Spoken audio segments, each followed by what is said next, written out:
Today we will study about the female reproductive organ in plants. That female reproductive organ is called gynoecium. This is called as gynoecium, female reproductive organ. Each part of the gynoecium is called carpel, or that is also called as pistil. Now the question may arise, this carpel is called as megasporophil.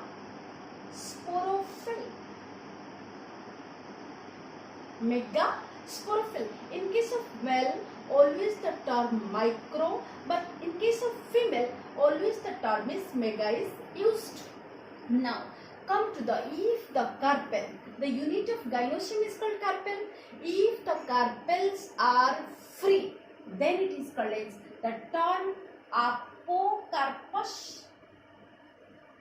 Example of apocarpus is lotus, mycelia,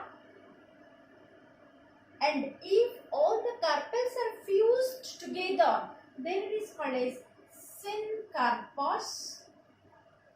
The example of syncarpus is hibiscus or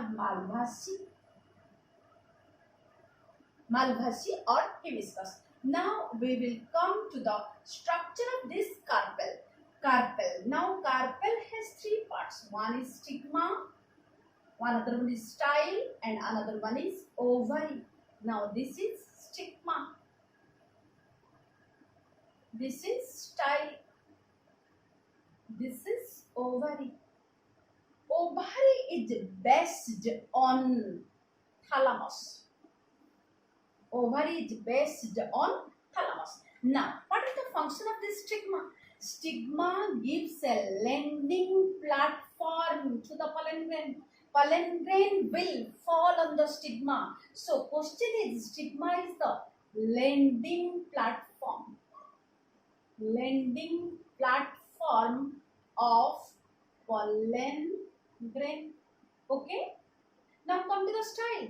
It is the elongated, long, tube-like structure that connects your stigma to ovary. Now this is the style. Next, ovary. This is the basal solan part. It is the basal solan part. Inside the ovary, the vascular tissue, connective tissue, placenta present. Now, attaching to the placenta, there is the structure that is called as ovule. That is called as ovule. So, now again another question is there. Your carpel is called as megasporophil and your ovule is called as integumented megasporangia. Megasporangia. So, why it is called as integumented megasporangia? Because ovule is covered by the integument, skin-like structure. That is called integument. So, megasporangia. Ovule is called megasporangia and that is integumented. That means just above the ovule there is skin-like structure. So, it is integumented. Now, come to the structure of this ovule or megasporangia.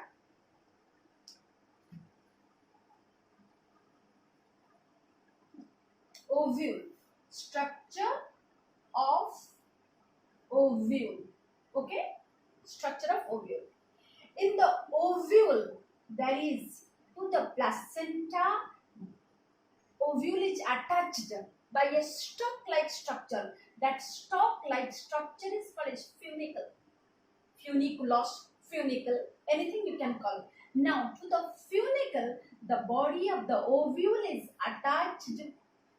Now, this is the ovule, body of the ovule attached. Now, the point of attachment, this part, funicle attaches to the ovule. This point of attachment is called as hilum. The point of attachment is called hilum. Next, sometimes in some plants, this funicle is that covers, extended over the integument, over the ovule. Some part it is extended, then it is called as raphe. If it is extended, then it is called as raphe. Now there are three words: funicle. Placenta is attached to the ovule by stalk-like structure, that is called funicle. Next, the point of attachment of funicle to the ovule is called hilum. Next, funicle is extended over the ovule, that is called its raphe. In some of the ovule, it is extended, forms raphe. Okay. Now, your ovule, body of the ovule, that is covered by two layers, two covering, that is outer and inner integument. Outer and inner integument. Just below the integument, the ovule present. That ovule contains the parenchymatous tissue. Parenchymatous tissue. Now this is the parenchymatous tissue. Main part of the ovule, that is called nucellus. Nucellus, that contains parenchymatous tissue.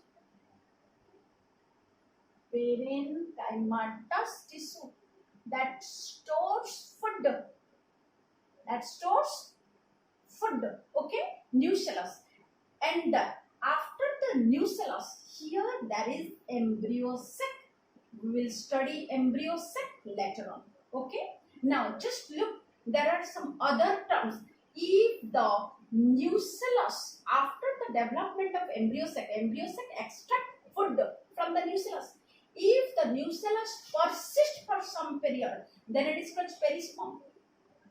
What is perisperm? Nucellus persists in some. After the development, the nucellus should be expensed by the embryo sac, but if the nucellus remains, so then it is called as perisperm. Nucellus persists. It is found in case of black pepper, beet, etc. This is the term is called as perisperm. Okay. Next, another term. If there is a third integument, that is called eril. Third integument. It is present in case of lychee. It is a question.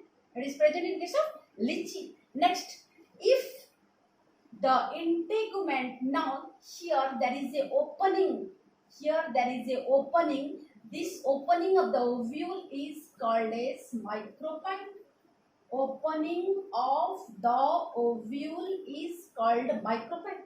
The opening of the ovule, there is no integument. In some part, but in a portion, there is no integument in the ovule. That point of opening is called as micropyle. So micropyle is the opening of ovule.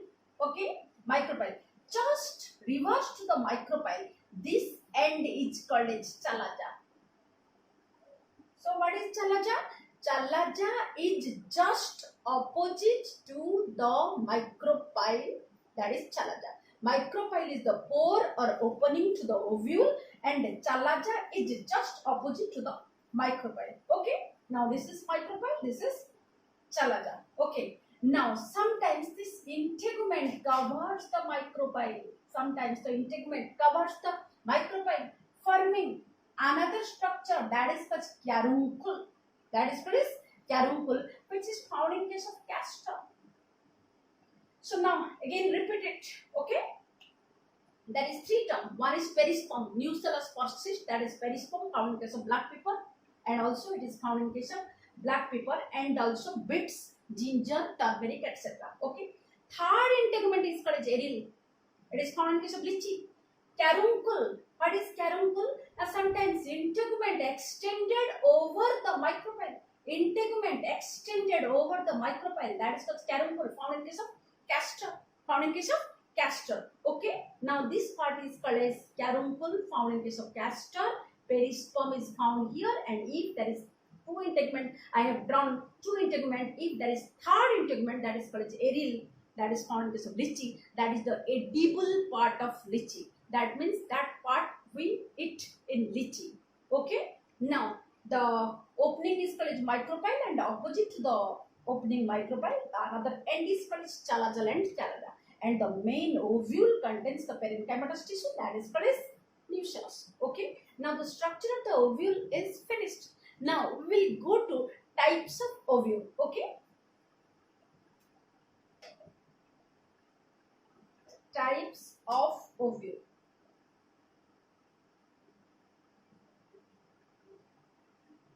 What is types of ovule?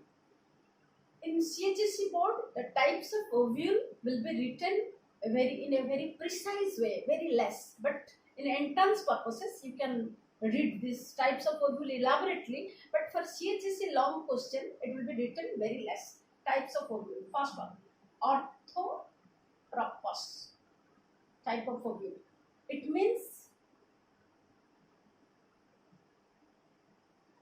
this is the micropyle. This opening is called as micropyle. Micropyle, hilum, all are in a straight line. Micropyle, hilum, funicle, all are in a straight line. That is orthotropous, found in case of piper.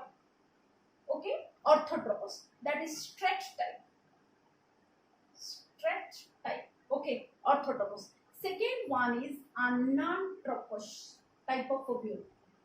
Anatropous means inverted ovule. That means it has inverted 180 degree, rotated 180 degree. That means this is the inverted ovule, inverted type. It is found in all the angiosperms, so we can call it typical type. We can call it typical type, 180 degree rotated. It is found in case of Malvaceae family. Typically it is found in almost all the angiosperms. It is found in case of Malvaceae, Solanaceae, etc. Malvaceae means hibiscus, Solanaceae means brinjal, tomato, etc. Orthotropous and anatropous. Third, hemianatropous. What is hemianatropous? Hemianatropous. In hemianatropous, the ovule is rotated. The ovule is rotated 90 degree. Example, ranunculus. Ranunculus, hemianatropous. Next one is called as campylotropous. Campylotropous. What is campylotropous? That is curved ovule. Curved one. Curved ovule. It is found in case of Capsella, and also it is found in case of leguminous plants. Leguminous plants. Okay. Campylotropous. Next one is called amphitropous. Amphitropous. Here the ovule looks like horseshoe shaped. Horseshoe shaped. That is called amphitropous. Last one is called as sarcinotropous. Amphitropous, horseshoe shaped. Example. Now I will give you example. Example is mirabilis. Last one is sarcinotropous, means the ovule is rotated 360 degree. Ovule is rotated 360 degree like a circle. So example of sarcinotropous is cactus, opuntia, etc. Cactus, opuntia, 360 degree rotated. Here anatropous 180 degree, hemianatropous 90 degree rotated, campylotropous curved one, amphitropous horseshoe shaped. All the examples are given. Okay. Now it is the types of ovule. Now we will go to